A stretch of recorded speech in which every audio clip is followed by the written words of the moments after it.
નમસ્કાર મિત્રો, હું છું આપનો મિત્ર શૈલેષ દરજી અને આપ સાંભળી રહ્યા છો Sardar Patel university community radio station radio campus 90.4 FM. આજની સુમધુર લઘુકથાનું શીર્ષક છે ઠીકરી, જેના લેખક છે સુરેશ મકવાણા. તો આવો માણીએ સુંદર મજાની લઘુકથા.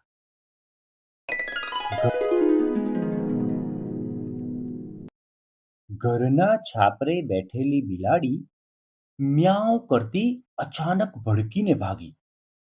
નેવા પર રહેલા તૂટેલા નળિયાની એક બે ઠીકરી નીચે રાખેલી બાલટીમાં પડી.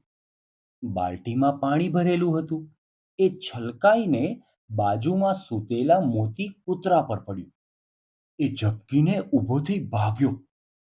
એ વખતે એનો પંજો ઓટલે બેઠેલા રહીમના પગ સાથે જોરથી અથડાયો.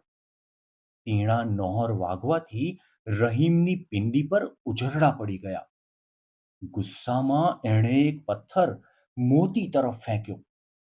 ડાઘ્યો તો કાઉ કાઉ કરતો પથ્થર ચૂકી ગયો, પણ બરાબર સામે સાયકલ પર આવતા હરિહરના કપાળે ટપાક દઈને વાગ્યો.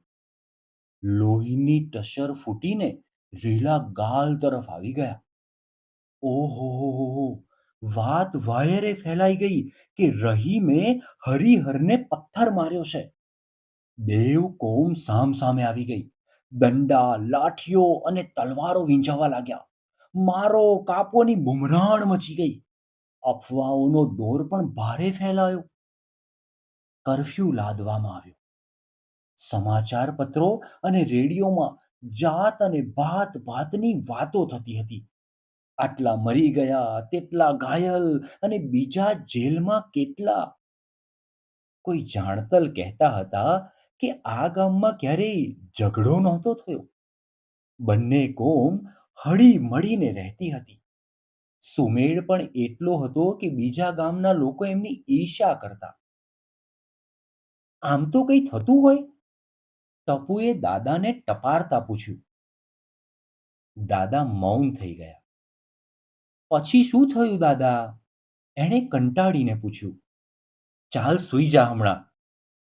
મોટો થઈશ ત્યારે સમજાઈ જશે. દાદાએ ટપુને ચાદર ઓઢાડી દીધી. આજે 75મે જ્યારે જ્યારે બિલાડી રસ્તા પર આડી ઉતરે ત્યારે બધા રોકાઈ જાય છે.